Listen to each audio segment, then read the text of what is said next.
et räägime unest ja just selle poole pealt, et seda saadet kokku pannes siis tuli see teema nagu esile ja ma ise ka täna alles ilmus saade ühest spetsiifilisest padjast näiteks, mis aitab inimestel paremini magada ja ta on allergiavaba ja kõik muu, mingi tehnoloogia taustal ja mul oli mingi lahe.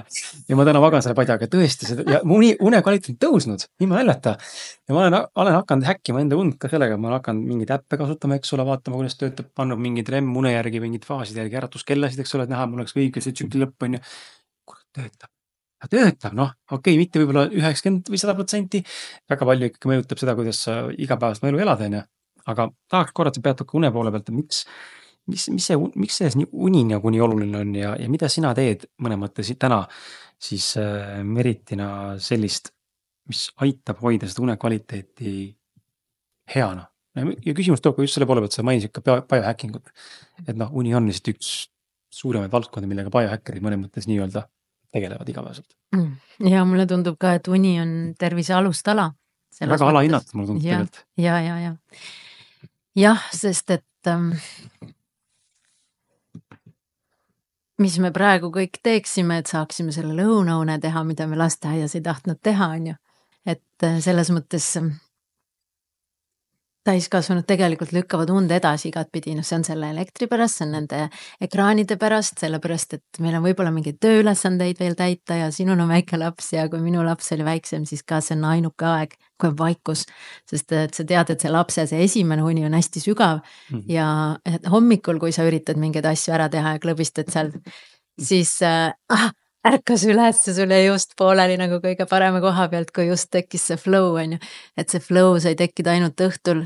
Sest see on see turvaline unesükli ette, ja ta on täis sügavuses. Ja, aga noh, meil ka on ju ja siis paljud inimesed magavadki 5, 6, 7 tundi ja see on vähe. Noh, kõik teavad 8 tundi. Minu jaoks paar aastat tagasi oli üllatus ühel konverentsil kuulsin, et naised vajavad 8 tundi ja 20 minutit. Nii täpselt. Ja juhuslikult oligi mul nii olnud, et kui ma läksin lihtsalt kuskil 10 paiku magama ja vaatasin, mis kell ma iseenesest ärkan, siis see oligi kuskil niimoodi. Et kui ma lahutasin uinumiseks kuluva aja ja mõtlesin, et noh, näed, mul oligi juhuslikult 8:20, ehk siis ma pean sellega minimaalselt arvestama, et mul oleks 9 tundi voodis olemise aega. Veel parem on veel rohkem ja noh, ühesõnaga minu jaoks on üks hästi lemmikutest teemadest ja ma olen aru saanud siis kõige lühemalt öeldes, et see on tervise alustala. Ja see on sellepärast jällegi närvisüsteemi mõttes, et me päeval oleme ikkagi võitle või põgene sellises aktiivses seisundis. Meil ei ole küll nagu rusikad rullis, et võitleme ja põgeneme, aga meil on valmisolek. Et valmisolek, et keegi helistab, valmisolek, et mingi arve tuleb, valmisolek, et keegi koputab, kuller tuleb, siis et me midagi unustasin, ma pean selle ära viima, või et laps kukub või mis iganes, et see kergelt ärev selline seisund.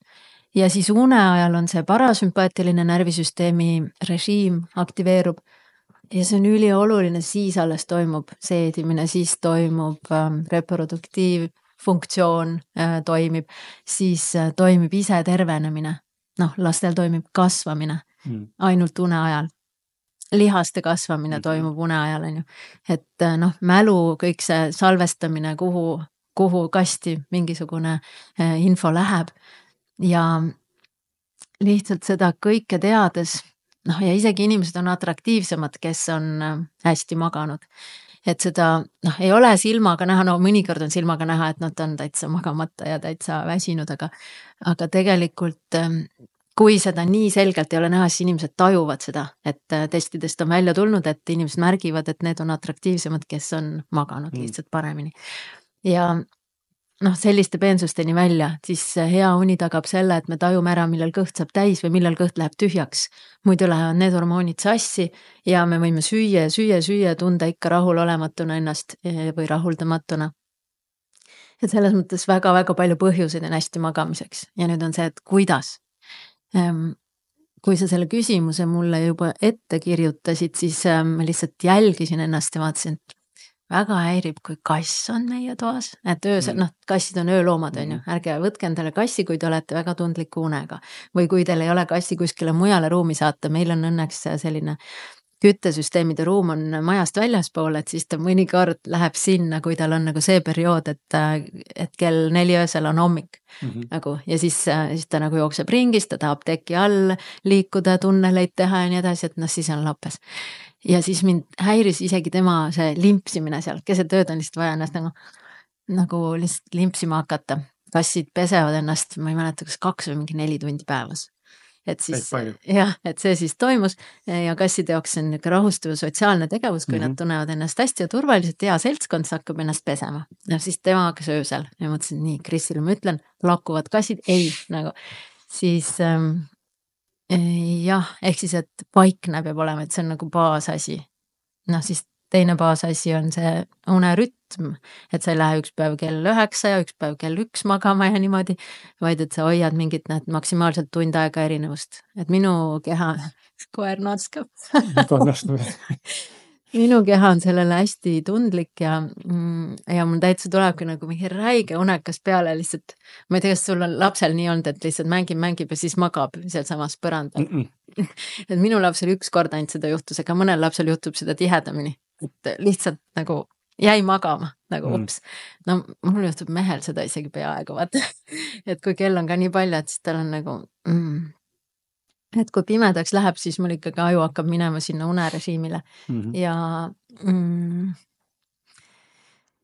mis on siis kuskil 9:30 õhtul, siis mul on juba niimoodi, et nagu raske üleval olla ja mis tähendab siis hommikul ma ärkan iseenesest, meil on igaks juhuks äratuskell ja noh, selline hästi malbe ja pehme muusikaga, et see oleks ehmatus. Et kui sul on ka äratuskell, siis vaata, et see oleks rahulik ja rahustav. Kui sa vajad mingit väga ergutavat äratuskella, siis sa tegelikult oled liiga hilja magama läinud või liiga kehvasti maganud, on ju. Et hoolitse selle eest nagu, et kas varem minna või hoolitseda une kvaliteedi eest, millest me veel räägime.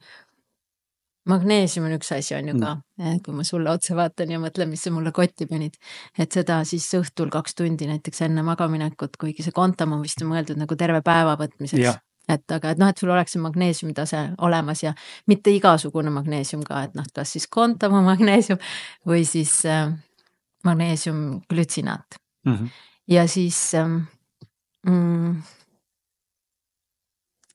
seda mulle meeldib ka võtta, sest mul on olnud rahutud jalad, et siis sul võib olla ükskõik kui palju aega voodis, kui sa nagu siputad selle aja maha, siis sa tegelikult ei maga, et see on ikka pindmine uni või siis selline katkestustega uni. Ehk siis see oli siis vaikus, rütm, siis pimedus. Ma arvasin, et sellest ei ole midagi, et meil siin kell 2 öösel läheb valgeks juunis. Aga kuidagi moodi ma ikkagi olin valmis need plastikust pimendavad kardinad endale, kas teil on? Meil on lihtsalt mingid natuke tumedam kui see, mis siin paistab, aga ikkagi nii kui valgeks läheb, siis tegelikult tuba on valge. Jah, just. Et tavalistest tumedatest kardinatest tuleb liiga palju läbi. No me ostsime sellised black shade'id, mis meil ei ole neid kardinapuid, et siis me pidime lihtsalt panema nagu takjatega põhimõtteliselt enda aknaraami külge ja see oli nagu hästi sõbraliku hinnaga ka, et me ei tahtnud mingit nagu suurt väljaminekut teha nende kardinate jaoks, et et lihtsalt proovime ja maikuu oli ja ma olingi just mõelnud, et näed, et olen siin mõelnud kell 5 ärkamise peale ja nüüd iseenesest ärkan kell 5 ja võt olen vist välja maganud, et panime need black shade'id ja siis ma magasin 9-ni.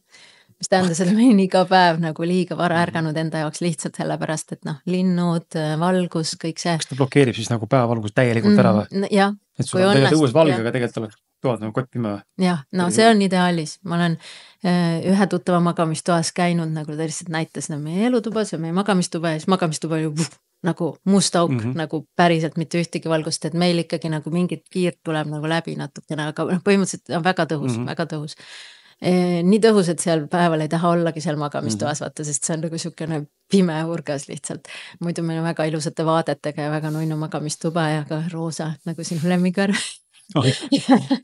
Aga näed, ja siis me ei näe seal midagi ja siis küünal on meil muidu seal, et ja siis üks asi ongi valgus, et õhtul siis ei lase seda LED-valgust, et see ei siit ega nagu siit, et siis meil ongi sellised näiteks 5 küünlaga selline ilus kandelaaber või kuidas seda nimetatakse, et see on meil siis pimedal ajal viimase õhtutunni valgus. Mina ei näe selles hästi lugeda, siis mu mees loeb mulle ette raamatuid näiteks sellega. Ma ei tea, kui hea see talle on, aga ta on igal juhul. Yes, boss, ma loen. Sinul pole vahet. Kui sa soovid. Ja, või yes, princess tähendab. Ja minul pole vahet, mul on väga lõõgastav ja mõnus. Ja et see oli meie jaoks suur muutus, jah, see valguse asi. Nüüd aga me tegelikult magame lahtise aknaga ja me ei ole leidnud seda viisi, kuidas siis nagu seda ära blokeerida nii, et samas see jahedus ja õhk tuleks kõik sisse. Ehk siis see kõige paremini töötab kinniste akendega ja nagu seal meil ei ole nagu head lahendust veel. Sest meil nagu täiesti lahti, nagu 40 sentimeetrine aken, et selles mõttes. Mingi paneel võib-olla ka leiutada sinna. Aga see aitab ikkagi väga palju, et me, praegu ärka on mingi 7 ajal. Ja. Jahedus, siis on ka siis üks asi, on ju. Soovitatakse 18 kuni, ma ei tea, 18 kraadi ideaalne. Mis ei ole päris jahe. Toa temperatuuri mõttes, jah, elutoas me ei tahaks niimoodi, et siis peab kindlasti magamistuba ja elutuba eraldi olema. Ja samas meil on veel külmem, et praegu me ikkagi täiesti aken lahti terve öö ja meil ei ole nagu kütet seal magamistoas siis sees, et meil on 3 tekki peal ja mul tuleb meelde, et 3. tekk praegu on raskustekk. Kas seda oled proovinud kunagi? Ei ole, paljud on soovitanud. Et see on jällegi närvisüsteemile maandav, rahustav, et igasugune surve tegelikult, kui sa ise ka surud nagu või nagu oled stressis, siis nagu surud vastu seina või nagu surud kas või käsi kokku, et selline nagu aitab, aga siis eriti une ajal see raskustekk. Ma mõtlesin, et ostan nagu kogu raha eest, et kogu raha eest selles mõttes, et raske tegi, ma ei tea, 8 kilose, aga ma ise olen 50 ja siis tuli välja, et see kuldreegel on tegelikult 10% kehakaalust, ehk siis mul oleks nagu 5 kilost vaja olnud. Siis jäi see 8 kilone alles ja seda ma kasutan ka siis nendel nagu teraapiaseanssidel või nendel seanssidel, mis ma inimestega teen, et siis 80 kilosele on mul täpselt tekk olemas, et mille ma siis lõdvestuse ajal peale panen. Ja siis kõik on öelnud, et nad tahavad seda tekki ja nagu ja ka järgnevad korrad nad tahtnud seda tekki. Kujutad see, et 8 kilone tekk on peal nagu, et kuidas, mis tunne see on? Kas see mingi vanaaegse vatiteki all ei ole olnud, et need on ka sellised rasked?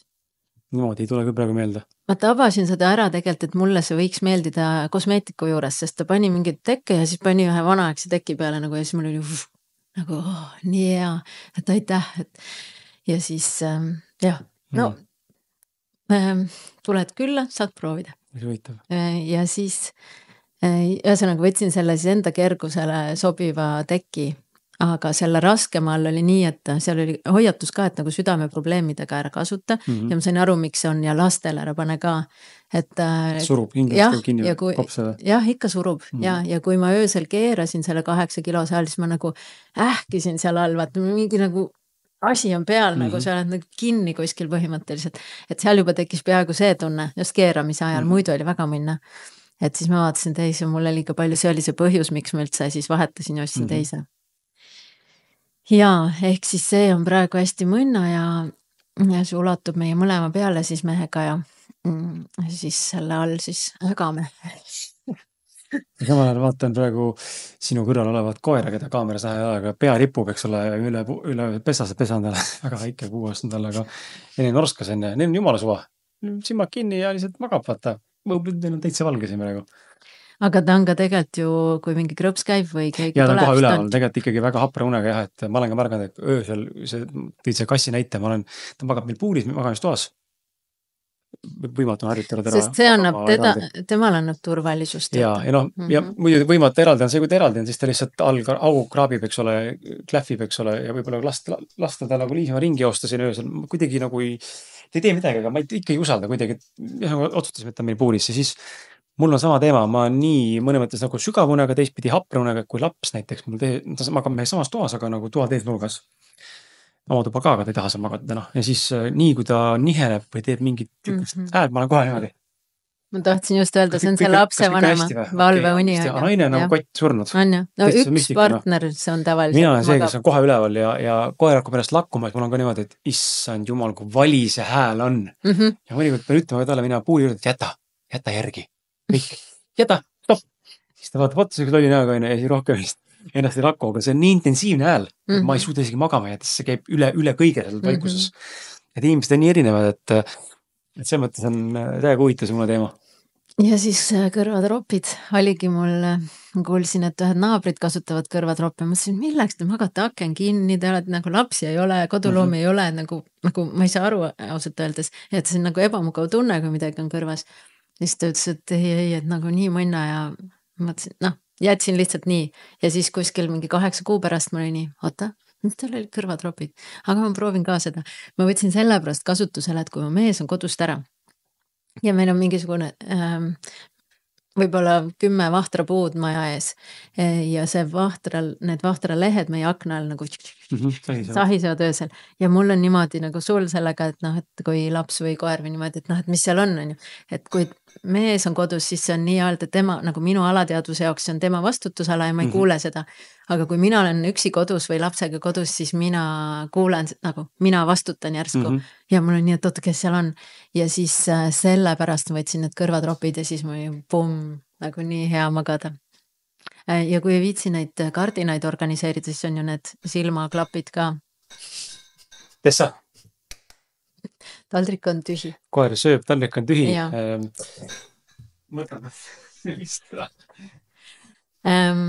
Ehk siis need silmaklapid või see uneprillid on selle nimi. Et vali selline materjal, et nad ei higistaks. Vali tume värv, eriti kui sa paned õhtul mingit rasvast kreemi ja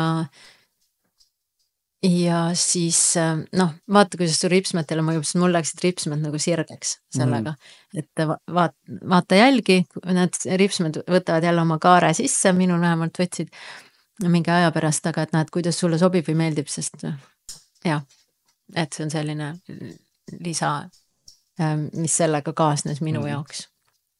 Aga muidu see on nagu see, mis ma reisile kaasa võtan, kui ma ei tea nagu arvestada, mis kardinad on. Ehk siis, kui need tingimused on, siis ma magan üli hästi, ma nagu peangi ennast nagu unegurmaaniks, et iga öö on võimalus saada see uni või siis saada selline okei uni. Et siis ma püüan niimoodi teha, et ma lähen varakult magama, et need õhtutunnid on ju need, mis loevad 2 tunni eest, nagu öeldakse, et enne südaööd tunnid. Et siis, et ma need kindlasti saaksin ja kui mul nutisõrmus oli, siis ta näitaski seda, et seal kohe pärast magama jäämist oligi esimene sügav unefaas, pärast südaööd kella 2 veel kuskil mingi teine ja siis rohkem mul näiteks sageli tulnudki sügav unefaasi. Ja hommikul on siis need unenägutunned, mis ongi selline juba pinnapealne, see on ka sellepärast siis, et sellepärast ka siis ärkavad need lapsed hommikupoole kergemini üles, kui sa klõbistad või kõnnid või käid vetsus või köhid. No võt, uni on väga alahinnatud selle koha pealt. Kas sa tahad une osas midagi veel lisada? Immuunsus oleneb ka veel unest on ja sest see on ka see parasümpaatilise närvisüsteemi ülesanne.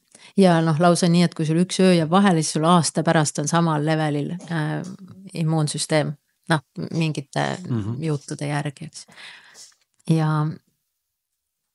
Ja kindlasti on une kohta veel. No mul on üks une-kursus ka, et kui keegi on huvitatud, siis samamoodi. Seda saab... No vaata, mul ongi see, et minuga võib selle 25 € pooletunnise kõne bookida ja siis me räägime lihtsalt kõigi teemadel, mis sul on, mida ausamalt sa räägid, mida kohe sa nagu asja juurde lähed, seda rohkem sa saad sellest kõnest ja kindlasti sa saad mingi nipi juba sellest kõnest ja võib-olla siis saad mingi kursuse soovituse või mingi lihtsalt nende aastatega, mis ma olen tegelenud 15 aastat ja rohkem, et siis kõigi sellise teadliku elu aspektidega mul kindlasti alati mingi niidiots on ja ma kindlasti olen alati ka aus selles mõttes, kui sa oled nagu ees nende teadmistega ja mul ei ole sulle selles osas anda, aga ma tean siis ka tõenäoliselt kelle käest edasi nagu küsida. Ja kui keegi tunneb huvi, siis ma saan aru, et seda kõne 30-minutilist saab võtta hingelepai.ee/toode /30 min. Ma panen selle lingi tegelikult sulle ka see YouTube'i paremasse ülemisse nurka praegusel hetkel, et siit seda otse klikata või siis mine saate kirjeldusse või kui sa kuulad Spotify'st või kuskilt mujalt, siis ka saate kirjeldust on tegelikult see link ilusti leitav, et siis sa pea otsima. ja ma kasutan veel aroomiterapiat, et see on meie selline pere väike rituaal, et mees valib selle lõhna kombinatsiooni meie sinna pihustisse, mis on magamistoas ja väike selline lambike ühtlasi ka, aga lambi osa me lülitame välja, paneme küünla ja siis ja see on minu jaoks ka hästi selline turvaline ankur või öeldakse, et soovitatakse selliseid õhturutiine, mis kellelgi on, ma lugesin näiteks Aegluste vananemist raamatut, seal sellel inimesel oli õhtune kaerahelbepuder, sest see annab tema närvisüsteemile sellise, okei, mul on turvaline, mul on hea tunne siin kõhus, see ei ole palju putru, see on natukene, paljud soovitavad jälle valku õhtuks, et see, mis sinul õhtuks sobib, seda vaatad sina või mis sinu see õhturituaal on, et meil ongi need rituaalid, et paneme küünla, selle lõhna, siis me loeme või niisama kaisutame ja oleme lähedased ja mõnikord teeme päevakokkuvõtet, kui veel tahame. Ja mu mees siis soovivoodis rääkimist, sest et ta ei saa kunagi garanteerida, millal ta poole sõna pealt magama jääb, et siis seda me püüame vältida ja siis meil on alati õhtused tänud lõpuks, et siis me teame, et meie, ma ei tea, närvisüsteem, aju juba teab, et kui me oleme tänud öelnud, siis on kõik ja mõnikord me tegime ka sellist ühte hingamist, aga jällegi selle ajal mu mees jäi magama poole peal ja siis siis ta oli mingi sorry, et ma ei saa seda õhtul teha, et kuigi minule see näiteks väga sobiks.